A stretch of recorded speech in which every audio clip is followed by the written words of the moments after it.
Donc on est dans Zironim, Rot, Kouf Kaftet, paragraphe Vav, les Milchemet Adeot Vemunot. Donc le Rav Kook va traiter de la stratégie à prendre pour la guerre des pensées, des idéologies, des croyances. Comment s'y prendre pour réussir. Mishtomamim em harayonot mipnei shetef hadeot hazarot haolchot veshotfot. Ça veut dire, il y a pas mal de gens qui sont en hystérie totale face à tous les courants de pensée étrangers qui se déversent dans le peuple d'Israël actuellement. Irudot zarot yalavodot zarot. Essentiellement, toutes sortes d'idéologies qui sont fondées sur l'idolâtrie et qui font un ravage dans le peuple d'Israël. Portzot en beshetef el toch hamachane, lokrot levavot rabim ou me'avtot et adrachim.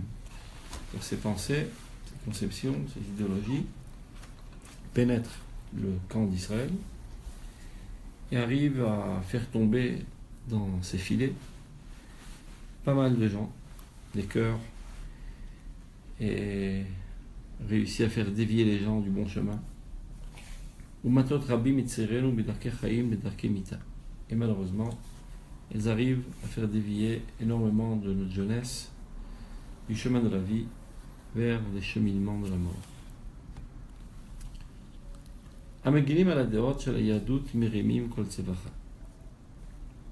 Donc face à cette catastrophe, ceux qui viennent sauver la situation, essayer de sauver le judaïsme,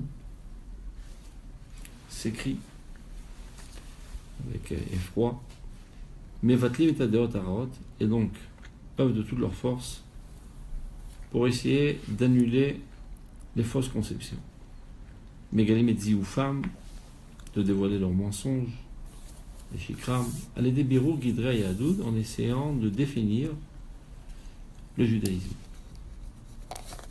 אבל הדבר מסופק מאוד אם בסגנון זה יעלה בידם להשיב אחור את מה שהחל להתפרץ בהר כהר פרצים. Alors pourquoi il dit, je suis très sceptique. Je ne pense pas que cette manière d'agir a des chances de ramener la machine en arrière et de sauver la situation. Il parle de tous les émancipations et, okay. Et tous les ismes, voilà, tous les ismes des temps modernes, des temps actuels, qui font tomber dans leur piège une bonne partie du peuple d'Israël. Donc face à cela, des rabbins entrent en hystérie et essayent de sauver la situation, mais selon le Rav Kook, ils s'y prennent mal. C'est une erreur. C'est pas comme ça qu'il faut faire. Et à plus forte raison, il dit, il y en a pour sauver la situation, ils essayent de montrer la grandeur du peuple d'Israël face aux mensonges des autres idéologies, en essayant de définir l'âme d'Israël. C'est quoi l'âme d'Israël? Les tochna rouhani et son contenu spirituel.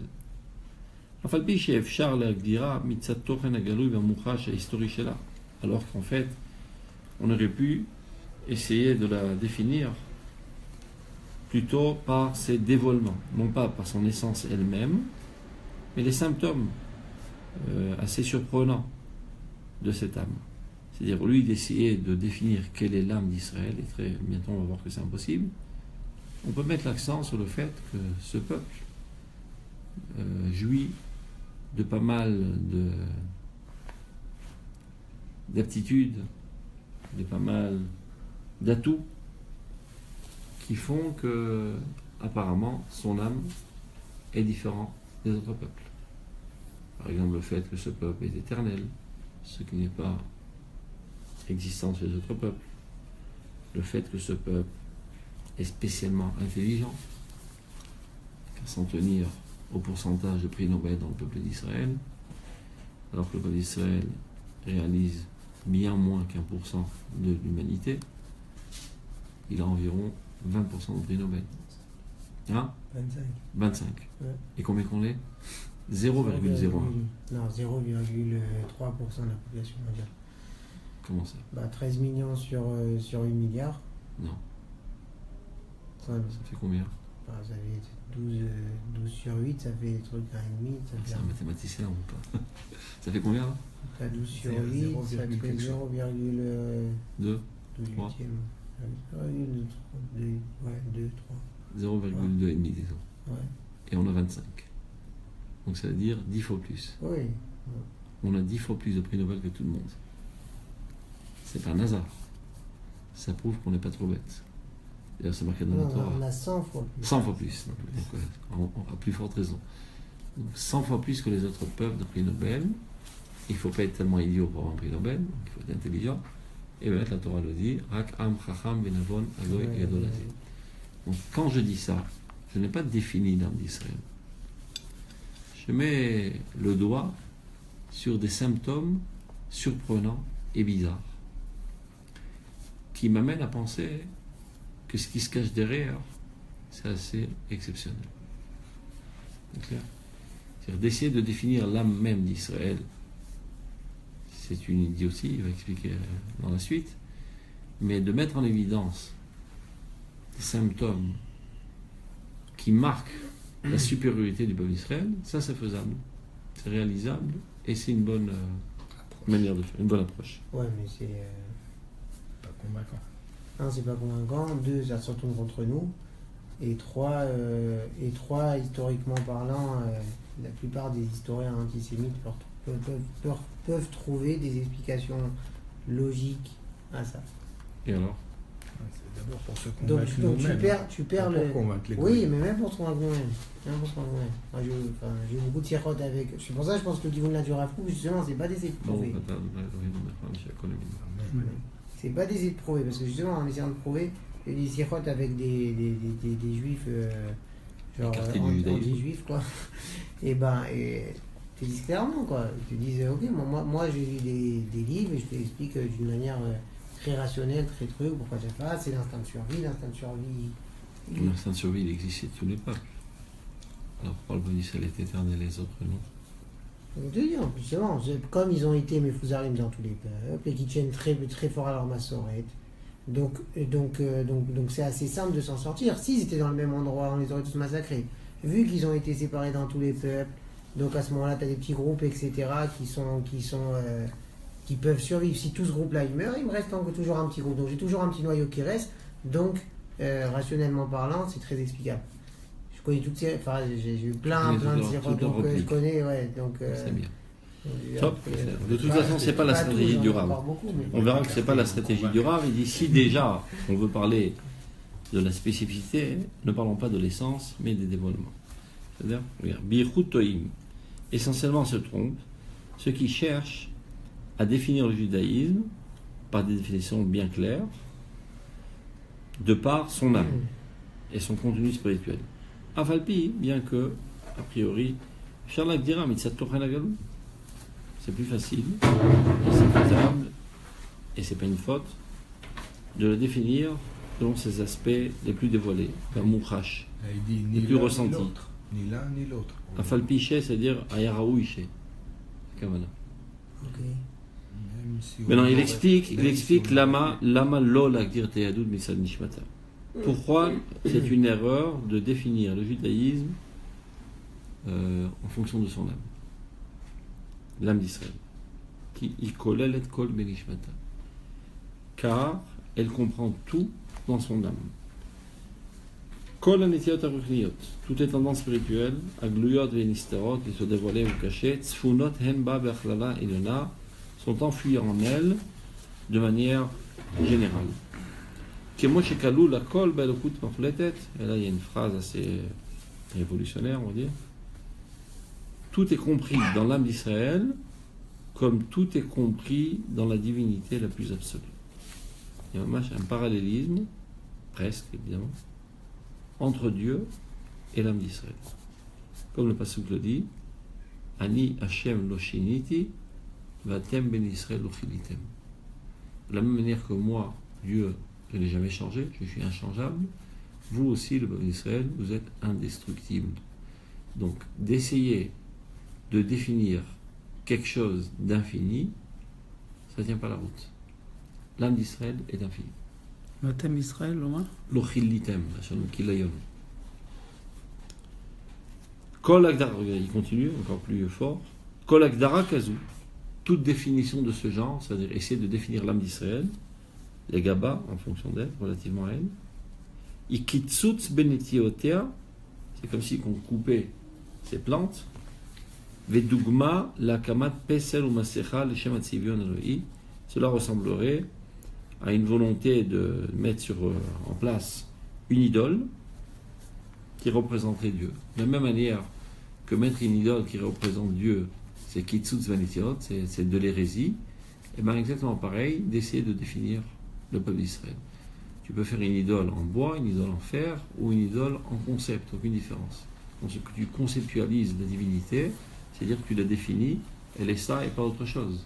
Tu la rends finie, ça vaut d'Azara. Exactement la même faute d'essayer de définir le peuple d'Israël, l'âme d'Israël. Domé ou baiser erech Israël anosei yahadut ben aramim l'erech ha'adam ben kol habriyot.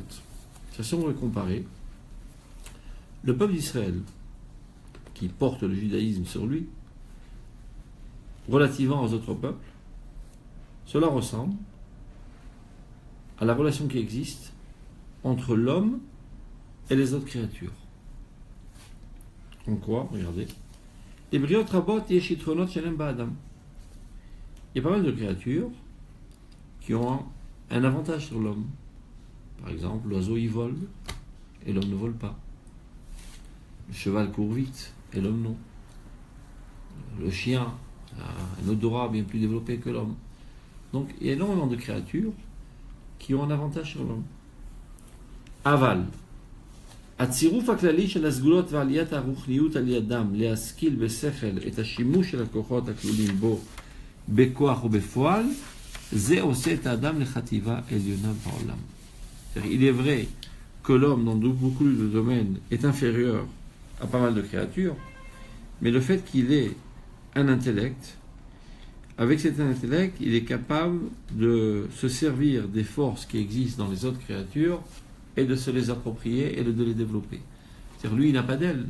Il observe l'oiseau quand il vole, il comprend quelle est la loi physique qui permet le vol, il se crée un avion. Et ainsi de suite. Et donc, l'homme devient le centre de la créature, par le fait qu'il a ce surplus essentiel qui est l'intellect. De même, le peuple d'Israël. Ken, ישנם עמים רבים שלהם כישרון מיוחד יותר גדול ממה שנמצא כישרון הרוב בישראל. Il y a des peuples qui ont des avantages au peuple d'Israël.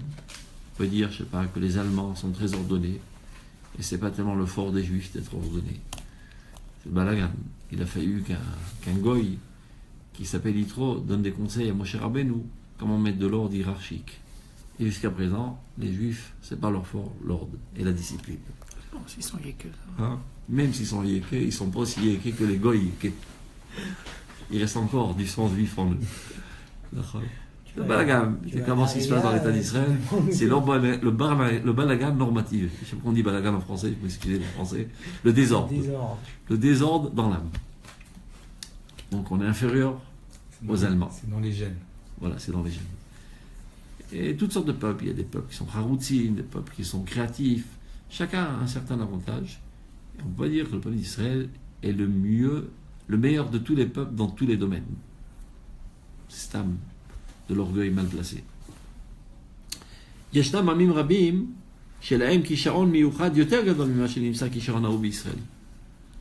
אבל ישראל, cependant, Israël, בתור התמצית של האנושיות כולה, étant lui le concentré de toute l'humanité.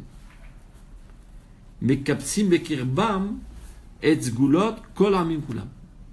Il a en lui les atouts de tous les autres peuples. Pas en mise à l'œuvre, mais au niveau potentiel. Ça veut dire, en fait, que l'atout d'être ordonné des Allemands se trouve d'abord et avant tout gravé dans l'âme d'Israël. Seulement, le peuple d'Israël, lui, n'est pas capable de mettre à l'œuvre ce potentiel. Donc, un de ses membres, lui, est capable de le mettre à l'œuvre. Si on prend l'exemple, par exemple, on compare le peuple d'Israël au cerveau de l'organisme universel, ben, la capacité de marcher se trouve d'abord et avant tout dans la cervelle. Mais la cervelle, elle n'a pas de pied, elle ne sait pas marcher. Mais elle sait donner l'ordre aux pieds de marcher. Donc potentiellement parlant, c'est le cerveau qui marche. Et s'il y a un défaut dans le cerveau, ben, les pieds ne pourront pas marcher. C'est-à-dire, ça vient du fait qu'on est le tamtsit, le rikouz, le concentré de toute l'humanité. מקבצים בקרבם את סגולות כל העמים כולם, והן מתאחדות בתוכם בצורה אידיאלית קדושה. Elles sont tous ces avantages, tous ces atouts, sont toutes réunies en lui de manière idéale, sainte, abstraite. Pas évidemment mise à l'œuvre. Bardout Nisa'a, dans une unité très élevée. הסתכלות חודרת ביותר צריכים אנו למאורעות אלה.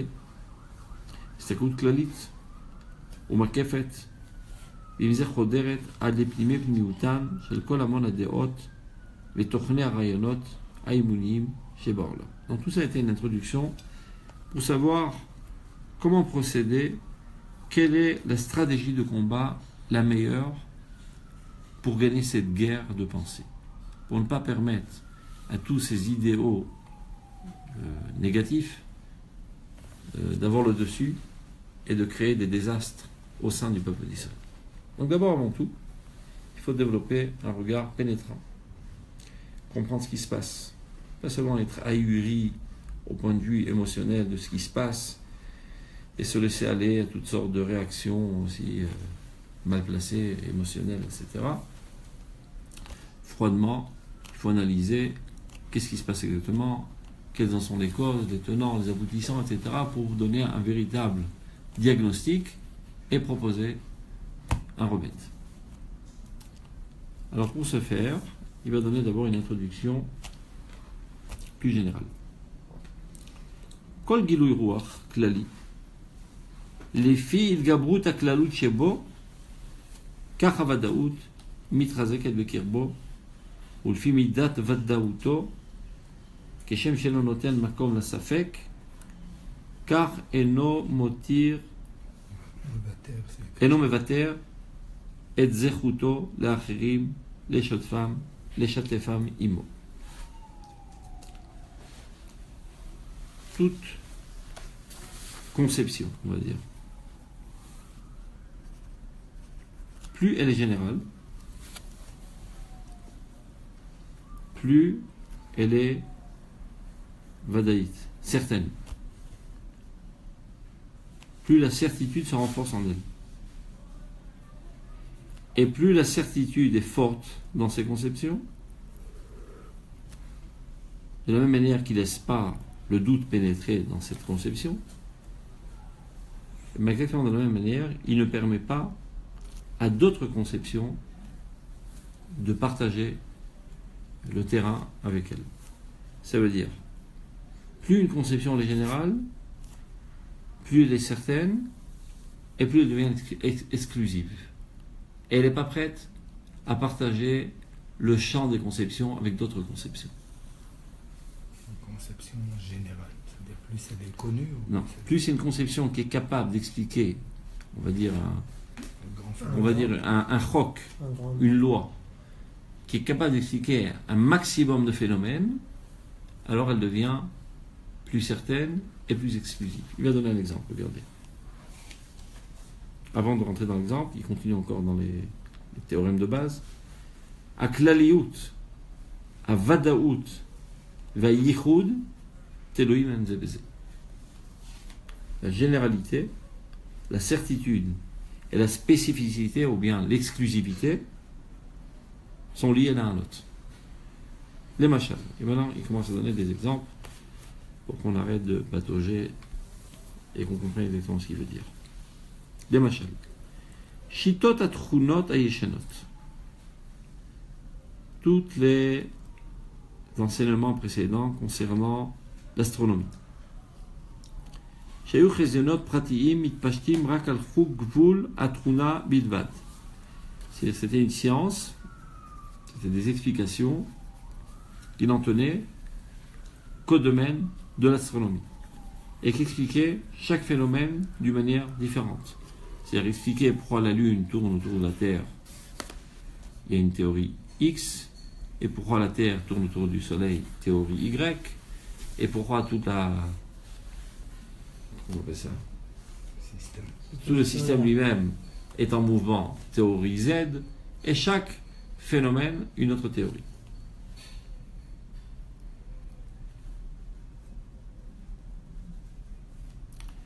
Aya Safek Tamoul Vekirbam.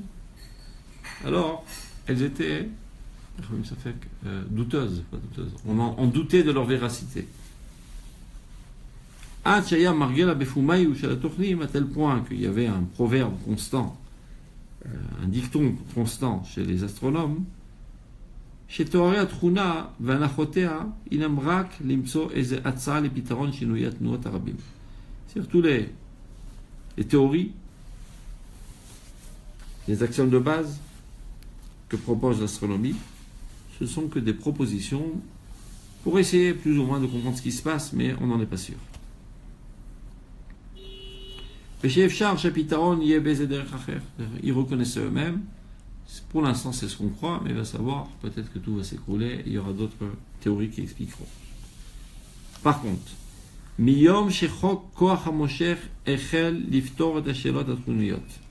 le jour où est apparue la loi de la pesanteur, Gravitation universelle. qui s'appelle Monsieur Newton. Newton. Voilà. Dès que Newton a développé sa théorie, Mitorshu Chrésion cosmologique Lali, qui est une théorie qui a trait à tout le cosmos, qui explique tous les phénomènes du cosmos, et pas seulement en dehors du globe terrestre, mais même à l'intérieur du globe terrestre, même dans la mécanique, etc. Ishlich me'alav et avotot asafek. Il n'a plus aucun doute, et la certitude de sa théorie va en se renforçant, parce qu'elle englobe tous les phénomènes. Elle est capable d'expliquer tant de phénomènes que, a priori, elle a raison, cette théorie. Elle est vraie. Au misé, bagam ha'evdel hasheni, et ceci entraîne une autre aussi différence avec les autres théories. Shatrunot ha'yeshenot hayu nochot l'ishtetef ele be'ele. Les théories précédentes étaient, on va dire, agréables les unes envers les autres et plus tolérantes les unes envers les autres, car de toute manière, personne n'était certain qu'il détenait la vérité. Donc, on a plus de facilité à être tolérant qu'on n'est pas sûr de notre théorie. Mashen ken atruna chadasha, ce qui n'est pas le cas de cette nouvelle théorie de Newton.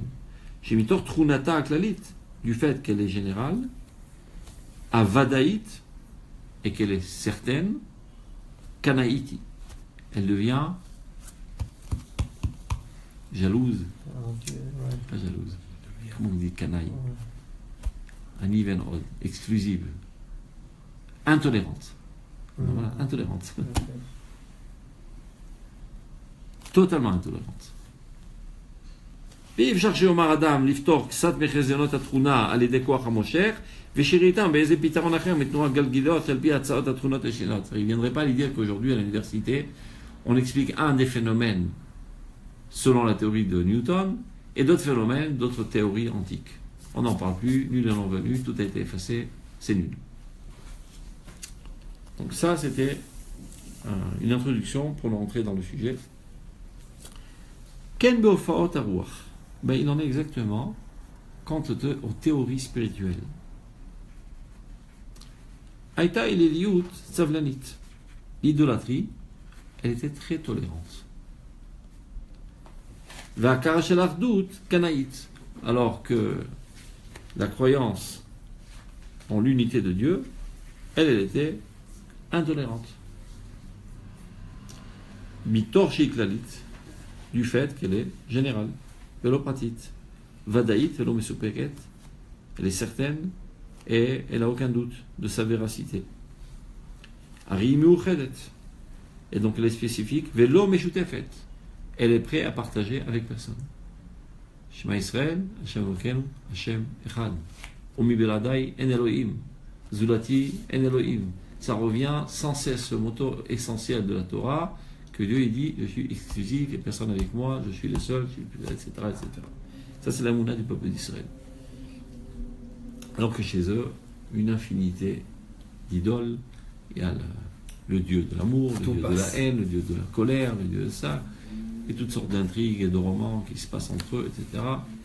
Et puis, à fou, plus on s'amuse, de toute façon, personne pense détenir la vérité absolue. Alors, au contraire, plus il y a de Dieu, plus c'est sympa.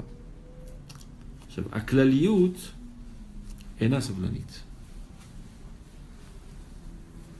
Quand il y a une théorie qui explique tout, qui yotzer hakol ou, et ça veut dire Yaakov, yesh li rav, j'ai énormément de choses. Quoi. Yaakov dit yesh li kol, je détiens tout. C'est ce qui spécifie le peuple d'Israël. Je suis Shalem. Hakol, mitzad Hashem, כמובן. Hashem ou Eloé hakol. Aklaliout, ena savlanit. Elle n'est pas tolérante. C'est pas très moderne aujourd'hui de ne pas être tolérant. Au contraire, faire une ouverture d'esprit, englober tous les courants, etc., etc. Donc, Aklaliout, ena savlanit. Mais là, il va expliquer Yesh savlanut ve savlanut. Il y a deux genres de tolérance. הכלליות אינה סבלנית על פי הצורה החיצונה של הסבלנות. Je ne sais pas comment traduire exactement הכלליות. C'est pas la généralité, c'est la... Les concepts globaux. Voilà, un concept qui est global, qui comprend tout, qui explique tout. La théorie globale, on va dire. Elle n'est pas tolérante dans le sens superficiel du mot tolérance. Aval betor kanaouta, mais à vrai dire, au plus profond de son intolérance, nimsa garina apenimi chez les sodas savlanut, se trouve la graine la plus interne de la véritable tolérance. Et là, il va expliquer, parce que c'est assez complexe. La Torah ne te demande pas d'être un fanatique. Et d'un autre côté, la Torah dit Mi bilada en Elohim. Donc, comment composer entre une ouverture d'esprit et avec une exclusivité de la véracité de la Torah. Et c'est ça ce que le Rav va nous proposer. Alors, il va commencer d'abord par expliquer la différence entre la fausse tolérance, qui est aujourd'hui la plus répandue, et la véritable tolérance que préconise la Torah. C'est-à-dire Asovlanut achalasha, la tolérance faible, amachleshet et achaim, qui évidemment affaiblit la vie, parce que si tu es tolérant envers tout, c'est-à-dire que tu ne crois en rien, c'est-à-dire que tu es prêt à te mobiliser pour rien, c'est-à-dire que tu es prêt à t'engager pour aucun idéal, car de toute manière, je suis sûr, je n'ai une certitude de la véracité d'aucun idéal, donc c'est une idiotie de donner ma vie pour quelque idéal qu'il soit. Donc on devient tous des gens faiblards qui ne sont prêts à agir pour aucun idéal. Donc la tolérance faible met sur pied des gens faibles, qui évidemment n'oseront pas dire que ce sont des nuls, parce que ça la fout mal. Donc ils vont dire, vous êtes petits et butés sur un seul idéal, nous on est pluralistes, on est ouvert à tout. Et c'est comme ça qu'ils camouflent leur faiblesse et leur non-dévouement à aucun idéal. Ça fait des gens qui deviennent individualistes à outrance et qui ne sont prêts à s'engager pour aucun idéal. Donc ce sont des gens vides. Mais ça fout mal de paraître vide. Donc on dit, on est trop plein de tous les idéaux. Donc on ne peut se permettre de trancher. Donc on est pluraliste. Et ça c'est la fausse savlanut. La savlanut chalasha, amachleshet et achaim, qui raffaiblit la vie. D'ailleurs, avant-hier, il y a eu un dioun au Bagat, ça faisait. Tovat aprat, Tovat taklal. Shaken. Et chacun dit à moi, bébé roux, Ça, on laisse c'est des Yesod qui vous mènent. tous les Ça les a réactions. tellement exaspérés qu'ils l'ont pas laissé parler, ils ont hurlé comme des fous. Qu'elle a remis en question leur fondement, qui devient un fondement religieux, l'individualisme en outrance. Et c'est là, il a fallu que ce soit une fille qui n'est pas tellement religieuse, qui remette sur le Yesod et Yesodot sur la Torah. Klal Israël. C'est pas Klal Israël, les Pixionout. Si chacun cherche que son intérêt personnel, pour Dieu qui vient en Eretz Israël, il est là-bas en France. Il gagne 2 fois plus, il dépense 2 fois moins. Qu'est-ce qu'il va rentrer dans cette galère si c'est pour son individualisme? Avec les Mistadanim. Évidemment. Donc, c'est Asavlanut Achalasha qui fait ça. Asavlanut Achalasha Amachleshet et Achaim, Ba Mitor Gilui Ruach Pratim, Shena Meshukim Betala Shel Klaliyut. Ce sont seulement des mouvements de pensée très définis, très petits, qui ne sont pas arrosés de la rosée de la grandeur globale. La Kannaout, d'un autre côté, à Kannaout Amam Eretz, et un fanatisme Mam Eretz, maladif, qui se propage comme un cancer, c'est-à-dire Mam Eretz, Ba Mitor Gasut Ruach, provient d'une effronterie, d'une audace, d'une grossièreté. Amevia l'Archov et Gilouye Ruach Pratim, Shem Omdim et Ma'alot Aklaliyut, Achlala Eliona. C'est qu'il y a des gens qui sont fanatiques, qui défendent leur théorie, comme si que leur théorie était capable de gérer tout ce qui se passe dans ce monde. Donc ils ne sont pas prêts à être tolérants envers d'autres théories qui, à leurs yeux, ne sont pas capables de gérer. Mais c'est un mensonge, parce que leur théorie est très partielle. Elle n'est capable que de gérer une toute petite partie de l'existence. Donc, de donner à une théorie partielle le qualificatif, disons, d'une théorie qui est globale, c'est la pire des audaces. Donc, d'être canaille, quand tu détiens en main une théorie partielle, c'est la pire des audaces, des effronteries et des idioties. Donc on a 2 extrémités. On a une tolérance aveugle qui paraît être une grandeur d'âme, mais en fait c'est par une faiblesse, sachant qu'elle n'a rien de spécial en elle, donc on est prêt à tolérer toute autre théorie.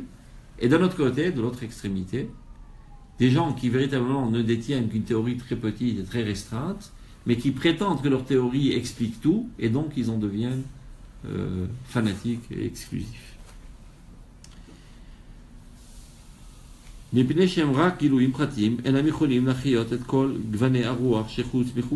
n'étant que des théories très partielles, elles ne sont pas capables de faire vivre tous les aspects de l'esprit humain qui sont en dehors de ou mais par petitesse d'esprit, ils ne sont pas prêts à supporter qu'il y a d'autres manières de penser.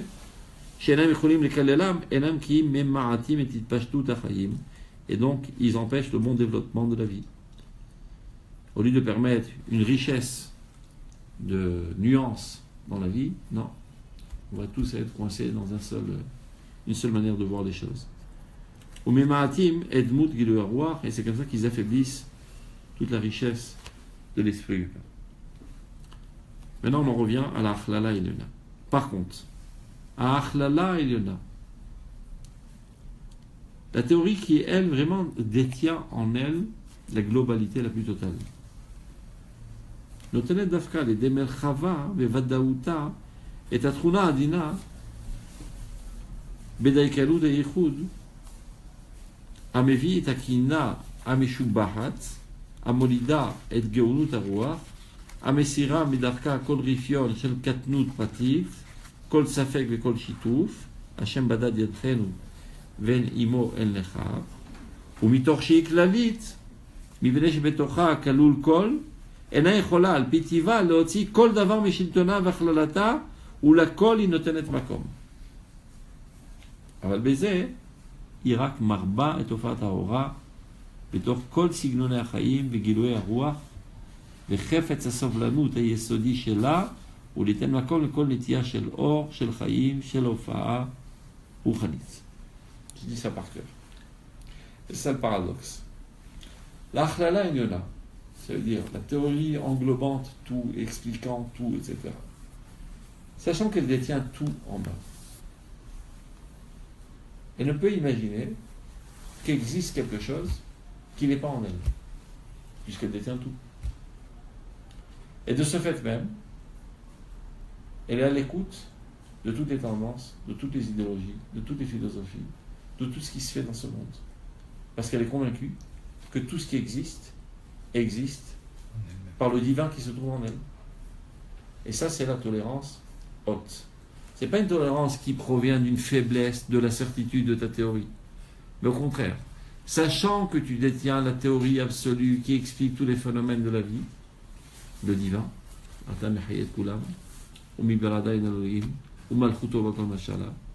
donc il n'est pas possible qu'il y ait quelque chose dans ce monde qui ne vive pas du divin. Donc dans toutes les théories qui sont exprimées, il y a certainement des étincelles de vérité. Et donc ça te développe un caractère de tolérance. Mais pas de tolérance par faiblesse, mais de tolérance par grandeur. Donc,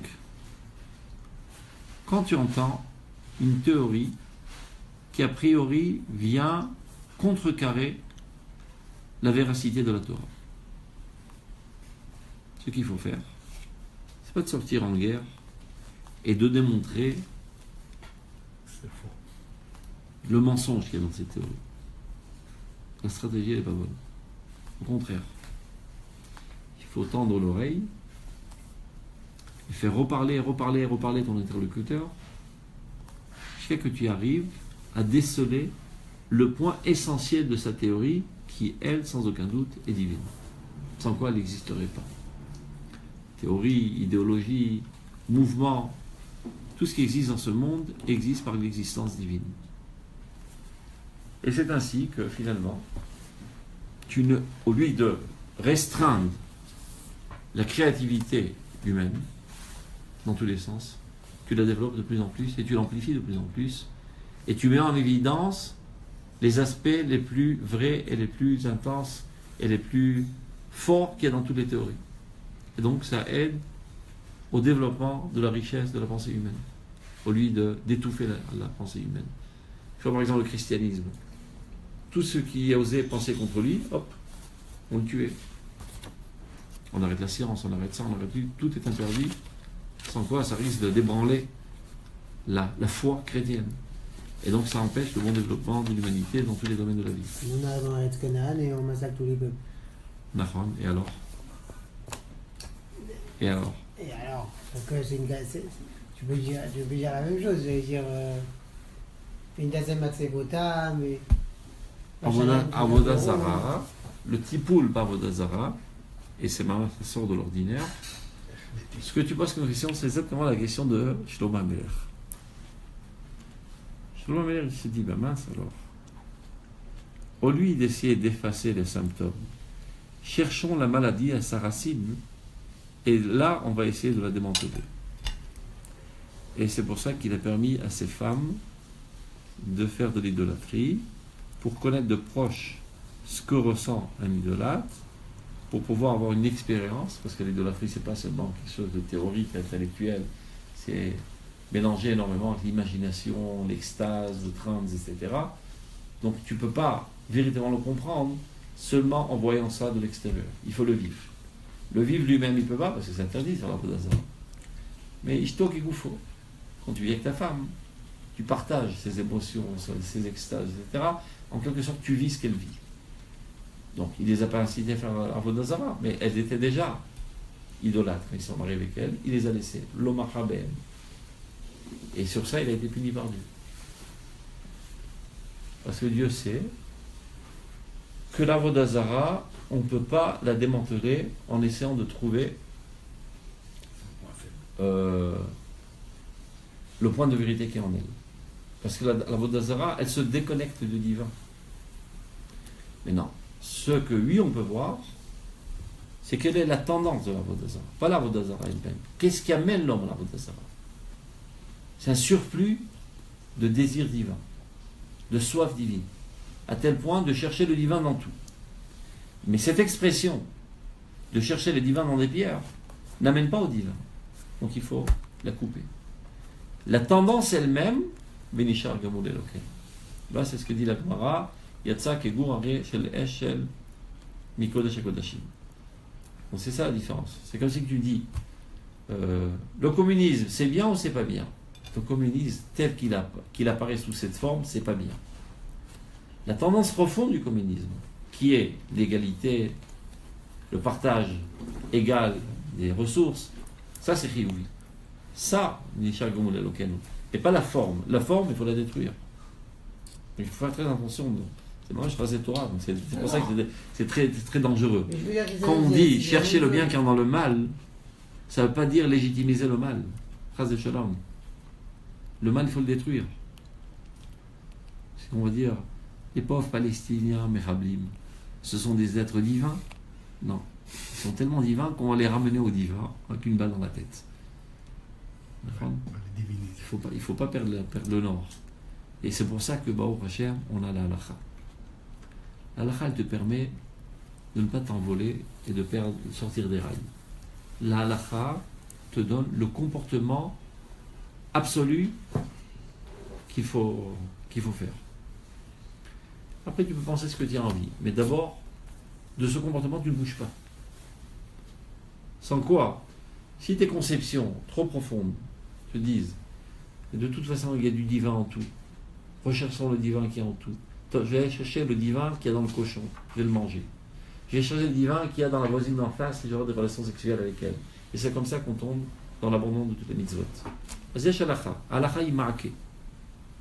Halakha c'est, comment dire, marqué la barrière. La barrière qui t'empêche de tomber. Après que je suis bien fixe dans l'halakha, ça n'empêche pas une liberté de penser. En sachant qu'il y a du bien et qu'il y a du mal, mais que même dans le mal, il y a certainement du divin. Et cela, je dois le récupérer. Donc, mon approche, quand je viens dans une milchemet derut, une guerre de pensée, d'abord, avec toute modestie, et malgré tout, je dois savoir que moi je viens au nom de Dieu. C'est vrai qu'il est très sympa et très intelligent, ce professeur qui est en face de moi, mais il ne vient pas au nom de Dieu. Moi, je viens au nom de la Torah. Donc, je ne dois pas me sentir égal à égal, d'abord. Je ne viens jamais égal à égal. Je viens en sachant que je te tiens en main la vérité absolue. Ça ne veut pas dire que moi, je connais la vérité absolue. Mais cette vérité, elle existe quelque part. La Torah, à fort bas, va fort bas, des coups là-bas. Retourne là dans tous les sens, tout s'y trouve. Parce que c'est la science divine. Et Dieu a la source de tout. Maintenant, il vient ce bonhomme avec une théorie qui, a priori, semble aller à l'encontre de la Torah. Tu vois, qu'il vit, il respire, il bouge, il arrive à mobiliser beaucoup d'adeptes autour de lui. C'est vivant, c'est divin. Donc, certainement que dans cette théorie, il y a quelque chose de vrai. Pas toute la théorie est vraie, mais il y a quelque chose de vrai. Il y a un point de divinité qui se trouve dans la Torah, mais qui, à cause de ma petitesse, je ne m'étais pas rendu compte. Donc grâce à lui, maintenant je vais m'enrichir d'une nouvelle connaissance de la Torah que je ne connaissais pas.